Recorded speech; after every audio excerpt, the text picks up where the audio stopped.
got some drums to tune. Like, share, and subscribe. Catch it and share us on YouTube. Like, share, and subscribe. Alright. Like, share, and subscribe. Get a tune in. All right, another way I like to use this new drum dial I just got, which is kind of what I figured I'd use it for anyways, is to check it while the head is stretching, like get it up to a certain tension, make sure it's all stretching even. So I just put this drum head on, I'm giving it last set of turns for its ultra tight stretch.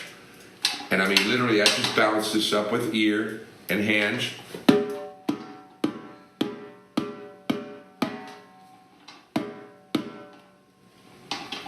And then back up a little bit. Let's drop this drum dial on and see where we're at. Now, the beautiful part is, if I mark it, let's go ahead and give it a little marking. Oh my gosh. Wow, we're dead on. All the way around, folks. I almost don't want to look, but I'm going to look. Dead on.